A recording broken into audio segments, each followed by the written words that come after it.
Ambil muka kesalnya, anak itu memandang orang yang lagi makan, lalu ada keanehan di situ. Tiba-tiba, makanan yang ada di mangkok terbang ke atas.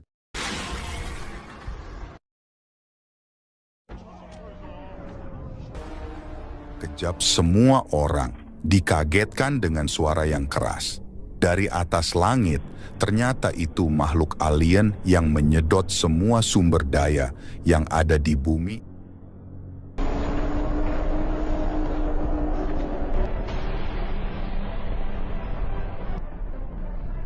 Dan membunuh semua manusia dengan melepaskan kroco-kroconya untuk memakan manusia yang ada di bumi.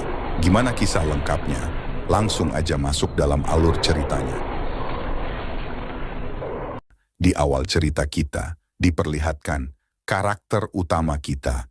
Kita sebut saja namanya Kim Jong, yang sedang mimpi buruk saat masa kecilnya yang dimana dia dan ayahnya dikejar oleh monster demi menyelamatkan anaknya. Sang ayah pun rela dimangsa oleh monster, dan kini dia bertumbuh dewasa hidup di sebuah bunker yang dibuat oleh pemerintah untuk menghindari monster yang masih ada di permukaan bumi.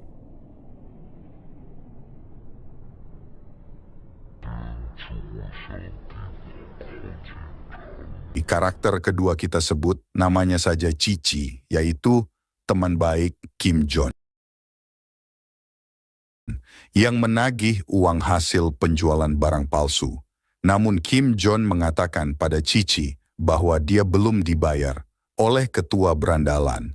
Cici pun diajak Kim Jong ke markas berandalan itu untuk mengambil uang hasil penjualan barang palsu itu. Dan kini Kim Jong sudah sampai di markas berandalan dan bertemu dengan bosnya. Namun Kim Jong tak disambut ramah. Malah si bos berandal itu menyuruh anak buahnya untuk merebus Kim Jong dalam air panas, karena dia telah menipu si bos dengan menjual produk palsu, yang dimana produk itu diminum oleh anaknya, alih-alih barang WG. Dijanjikan Kim Jong merubah suara anak si berandal menjadi merdu. Malah si anak bos berandal itu bibirnya menjadi jontor. Saat Kim Jong mau direbus mukanya, Kim Jong menawarkan penawar untuk anaknya agar bibirnya sembuh. Bos berandal itu pun percaya dan menyuruh anak buahnya untuk melepaskan Kim Jong. Ternyata Kim Jong hanya bersandiwara agar bisa kabur dari markas berandal itu.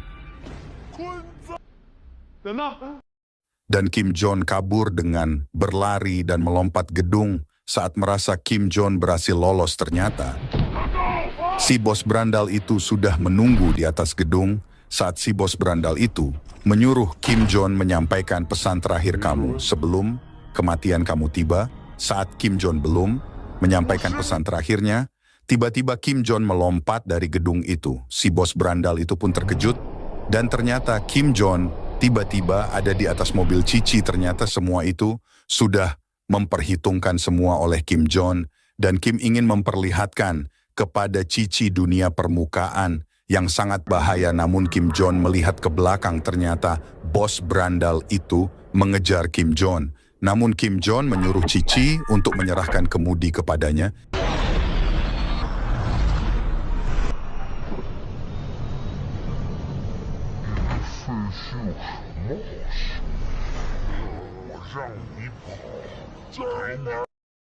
Di sini Cici dibuat terkejut oleh kemunculan monster.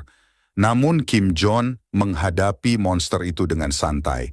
Kim Jong membanting setir yang dimana mengarahkan mobil itu ke bebatuan. Alhasil monster itu pun binasa, terbentur bebatuan. Namun itu belum mengakhiri cerita ini, karena monster itu dan banyak cloningnya. Namun berbeda dengan mobil bos berandal itu penuh ketakutan. Menghadapi monster itu, alhasil anak buahnya mati. Satu persatu dimangsa oleh monster itu saat tinggal si bosnya saja, Yaije.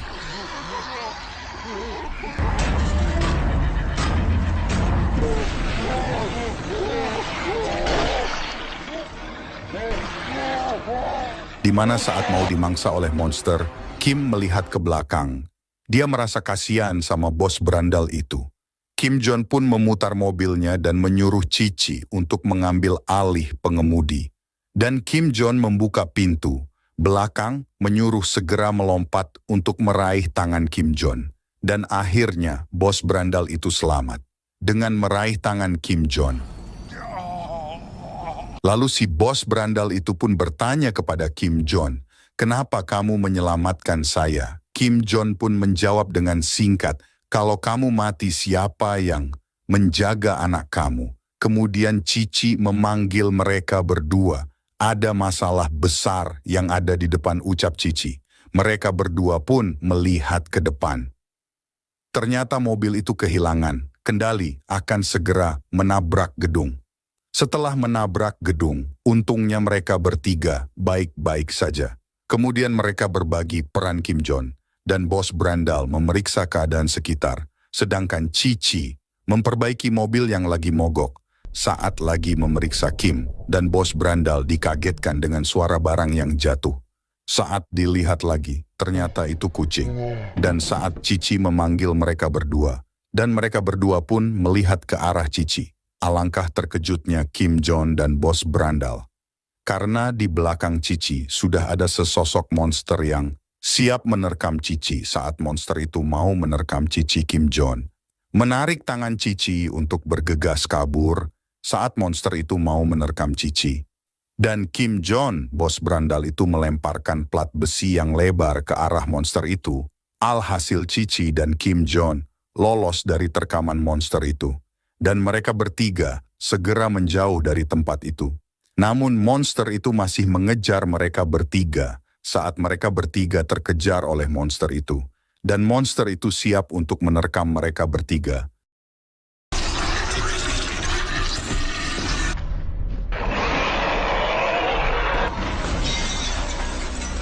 Untuk menyerang monster itu, tim patroli mulai menembaki monster yang berada di depannya. Namun monster yang mereka hadapi masih sanggup bertahan. Mengetahui hal ini, kapten tim segera menyuruh rekannya bernama Wang Peng untuk menyiapkan senjata elektromagnetik. Sementara sang kapten menahan gerakan monster itu. Setelah senjata berhasil terisi, Wang Peng menembakkan siar elektromagnetik ke arah monster yang membuat monster itu menjadi bubur. Setelah pertarungan usai, tim patroli membawa Movei dan yang lainnya ke tempat yang aman. Di tempat lain, komandan pasukan mendapat kabar bahwa stasiun Jiangdu tiba-tiba kehilangan kontak dengan markas. Kemudian, sang komandan memberi perintah kepada tim elang hitam untuk menuju ke stasiun Jiangdu. Sementara itu, tim elang hitam membawa Movei dan lainnya ke sebuah tempat bekas auditorium. Di sana, tim elang hitam meminta KTP Movei dan yang lainnya untuk diidentifikasi. Setelah melihat KTP masing-masing, tim elang mengetahui bahwa Movei dan Zhou merupakan pemulung gelap. Dan saat kapten tim mendengar nama Movei, ia teringat sesuatu. Namun karena keadaan mendesak, kapten tim meluapkan hal ini dan menjelaskan bahwa tim mereka mendapatkan misi penting untuk pergi ke stasiun Jiangdu. Oleh karena itu, kapten tim meminjam mobil Sasa untuk membantu dalam misi tersebut. Kapten tim berjanji akan menjaga Movei dan yang lainnya agar tetap aman selama perjalanan ke Jiangdu. Awalnya, Movei merasa keberatan karena mereka memaksa meminjam mobil. Namun Movei tidak bisa menolak karena takut ditangkap sebagai pemulung gelap. Akhirnya mereka pun semua pergi menuju ke Jiangdu. Di tengah perjalanan, Wang Peng membuat video mengenai perjalanannya yang nantinya akan dikirim keluarganya. Tiba-tiba mobil yang mereka tumpangi ditarik oleh sesuatu. Rupa-rupanya, Ratu Monster sudah menyadari kehadiran mobil tersebut dan bermaksud memakannya. Mereka semakin dekat dengan mulut Ratu Monster sampai akhirnya Sasa memutuskan meledakkan mobil tersebut dan sebelum ledakan terjadi, mereka semua menggunakan parasut untuk kabur.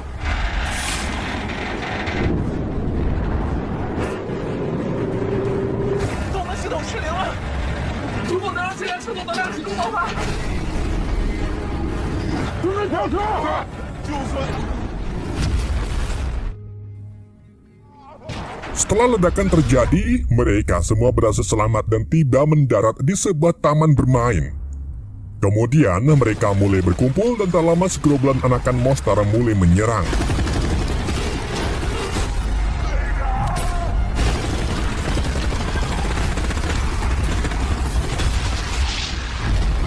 Para tim elang hitam terus berupaya menahan gemburan anakan monster, sampai padarnya sang kapten menyuruh Zhang Lin untuk membawa Mo Fei dan temannya ke stasiun bawah tanah dan memberikan sebuah kotak kepadanya. Kemudian Wang Peng dengan senjatanya membukakan jalan, namun di tengah perjalanan ke stasiun bawah tanah, indukan monster menghadang Zhang Lin. Melihat hal ini, Zhang Lin segera menyerahkan kotak ke Mo Fei dan memerintahkannya untuk segera pergi. Sementara Zhang Lin mencoba menahan indukan monster tersebut. Namun Zhang Lin terlempar sesaat setelah melawan indukan monster. Kemudian indukan itu mulai mengejar Mo Fei dan yang lainnya yang sedang kabur. Sedang Mo Fei yang melihat hal ini segera melindungi Sasha, namun akibat dari perbuatannya, Mo Fei terlempar, begitu juga kotak yang ia bawa. Dan saat Mo Fei akan diserang, tembakan pelindungan dari tim elang hitam menyelamatkan Mo Fei. Wang Peng yang melihat hal ini berinisiatif untuk mengambil kotak, sedang tim yang lainnya menyusul Mo Fei ke stasiun bawah tanah. Namun, setelah Wang Peng mendapatkan kotaknya, ia tertusuk oleh indukan monster, dan di tengah kondisi yang sekarat, Wang Peng menyerahkan kontak tersebut dan menyuruh yang lainnya untuk pergi.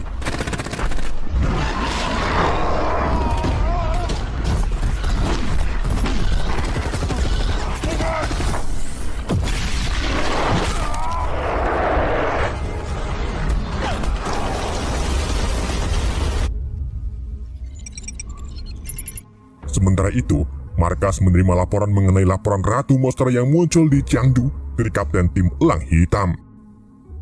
Di tempat lain, setelah berhasil selamat dari kejaran indukan monster, Liu Gang mulai menyerahkan Zhang Lin karena menyerahkan kotak kepada Mo Fei, dan karena hal ini membuat Wang Peng tewas. Di tengah kemarahan Liu Gang, kapten tim mencoba menenangkan Liu Gang. Kemudian kapten tim menjelaskan bahwa Liu Gang hanya sedikit esmosmi karena rekannya baru saja tewas. Setelah situasi tenang, Zhang Lin memutar video Wang Peng, dan Wang Peng selalu membuat video di setiap momen agar suatu saat anaknya yang masih balita bisa melihatnya. Di balik senyum Wang Peng tersimpan rindu kepada keluarganya, namun karena tugas, Wang Peng pun harus tetap menjalaninya. Setelah mendengar video tersebut, semuanya kembali merasa sedih, sedang Zhu langsung teringat dengan anaknya dan mintanya untuk kembali. Sementara itu, kapten pasukan meyakinkan bahwa Zhu bisa kembali setelah misi ini telah selesai. Saat kapten tim ingin melanjutkan misinya, Mo Fei mulai penasaran dengan isi kotak yang membuat Wang Peng rela mengorbankan nyawanya. Akhirnya, kapten tim menjelaskan bahwa isi kotak itu merupakan kunci untuk proyek elektromagnetik. Sekarang stasiun Chengdu yang merupakan salah satu pemancar sinyal kehilangan kontak, dan sebagai tim cadangan, ia mendapatkan misi untuk pergi ke stasiun guna menyalakan kembali sinyal dari stasiun Chengdu. Jika satu stasiun gagal mengirim sinyal, maka proyek elektromagnetik akan gagal dilakukan. Sedang Mo Fei akhirnya mengerti kenapa Wang Peng mengorbankan dirinya demi kotak tersebut. Tiba-tiba kapten tim menerima laporan dari stasiun Chengdu bahwa mereka sedang diserang. Mendengar hal ini, kapten tim pun mulai mengerti kenapa satu ratu monster muncul di Chengdu. Menurut informasi yang didapatnya, ratu monster ingin bertelur di Xi'an. Dan untuk mempersiapkan sang ratu bertelur, para monster membersihkan lingkungan sekitar termasuk Chengdu yang merupakan tempat terdekat Xi'an. Namun, dengan banyaknya monster di luar sana, akan sulit untuk menuju ke Chengdu. Sampai akhirnya, sebagai pemulung gelap, Mo Fei mengetahui jalan rahasia menuju ke Chengdu.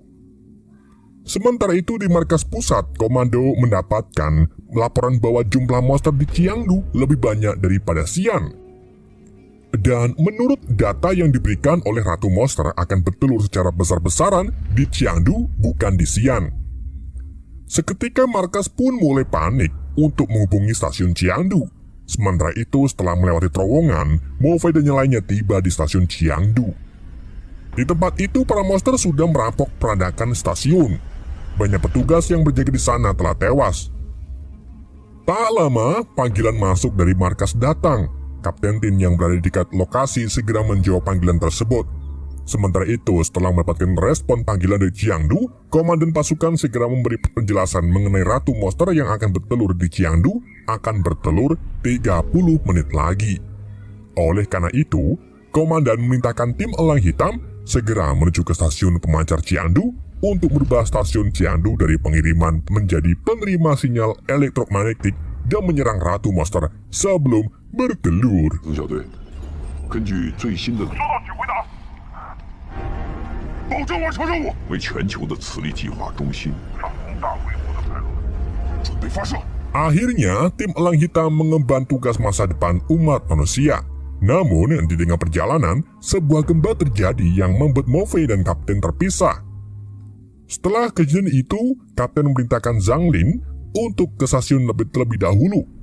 Sesaat Zhang Lin dan yang lainnya pergi, seekor monster muncul dan menyerang Morphe dan Kapten tim.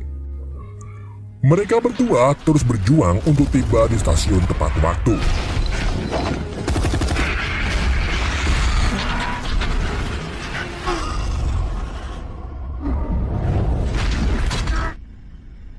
Sementara itu, Zhang Lin dan Liu Gang berserta Sasa dan Zhu tiba di depan pintu stasiun.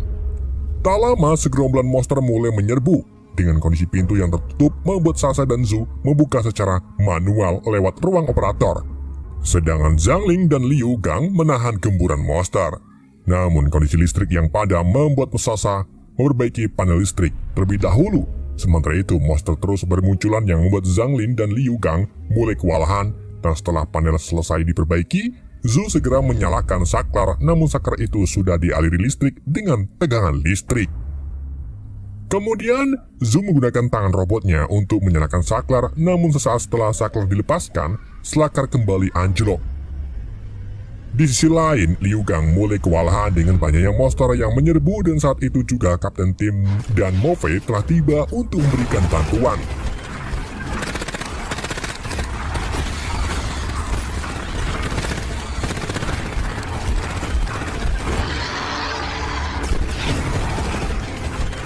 Sementara itu, Zhu memutuskan membawa keluar Zaza dan mengunci dirinya di dalam ruangan operator. Sedangkan Morphe yang mengetahui hal ini mencoba mengeluarkan Zhu, namun Zhu lebih memilih menyalakan saklar karena ia tahu hanya dirinya lah yang bisa melakukan hal ini. Kemudian, Zhu mulai menyalakan saklar dengan menahan listrik bertegangan tinggi. Dan tak lama pintu stasiun pun mulai terbuka. Zhu berpesan agar Morphe menjaga anaknya. Sementara itu, tim Elang Hitam terus berupaya menahan gemburan monster. Di tengah pertarungan, Liu Gang terluka akibat serangan monster. Di tengah kondisinya yang sekarat, Liu Gang memerintahkan Zhang Lin dan yang lainnya untuk meninggalkannya. Liu Gang akan mencoba menahan para monster di sisa hidupnya. 你们快去执行任务，走！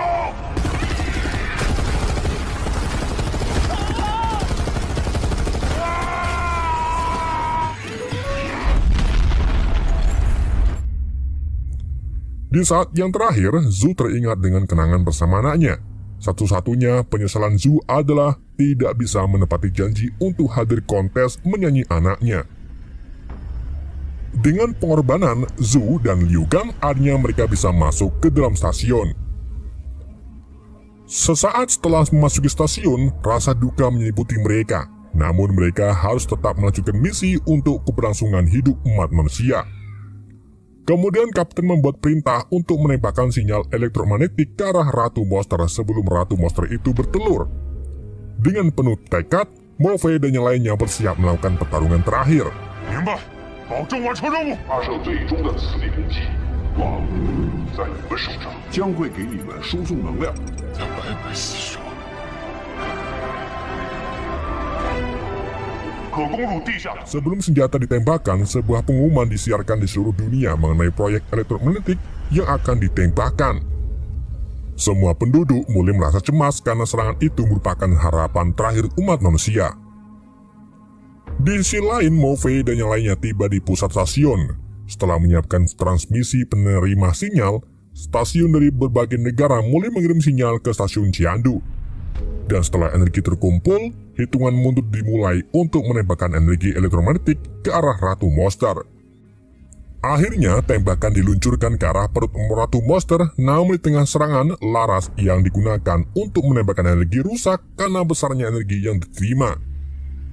Zhang Li menjelaskan bahwa stasiun Ciandu merupakan stasiun penerima sinyal, bukan stasiun penembak, karena hal ini membuat laras tidak membuat menahan energi yang terlalu besar. Sementara itu, markas pusat yang mengetahui serangan berhenti segera memerintahkan Kapten Tim untuk melanjutkan serangan. Namun Kapten Tim yang mendengar hal ini terpaksa mengatakan bahwa misi telah gagal. Mengetahui proyek yang disisipkan puluhan tahun gagal, seketika semua orang yang berada di markas tidak bisa menahan emosinya.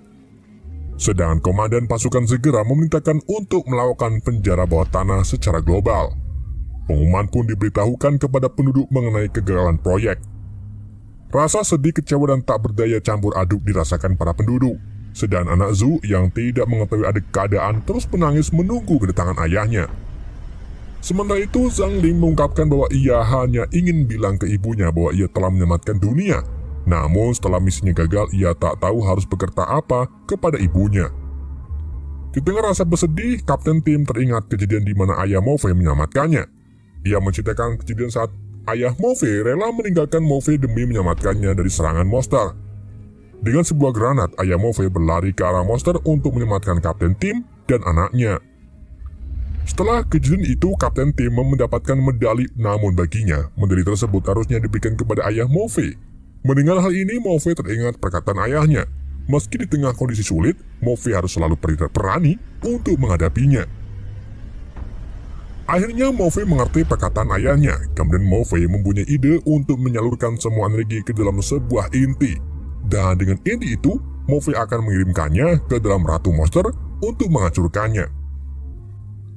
Sasha yang mendengar hal ini mencoba menghentikan Morphe, namun Morphe menganggap bahwa hal ini merupakan harapan terakhir dan hanya ia yang bisa dilakukannya. Sementara itu, Kapten segera menghubungi markas untuk menyampaikan ide Morphe, dan setelah mendengar rencana tersebut, rencana Morphe mungkin berhasil tapi membutuhkan energi yang besar.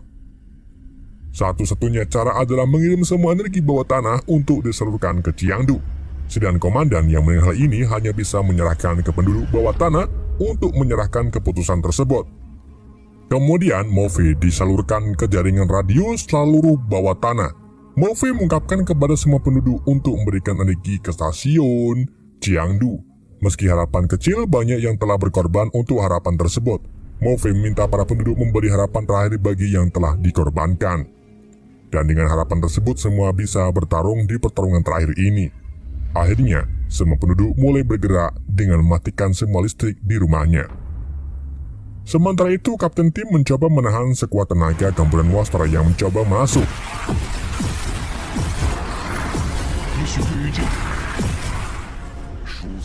Setelah energi terkumpul, Sasha membuat alat sebagai penampung inti energi. Setelah alat dibuat, Sasha meminta agar Morphe kembali, namun Morphe hanya membalasnya dengan senyuman.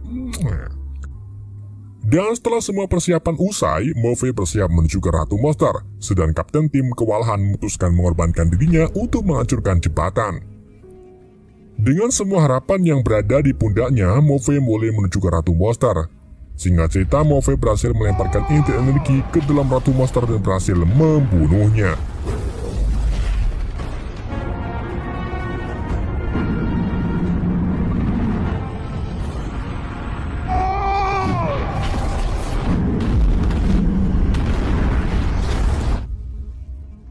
Setelah Ratu Monster dikalahkan, semua monster yang lain tiba-tiba hancur.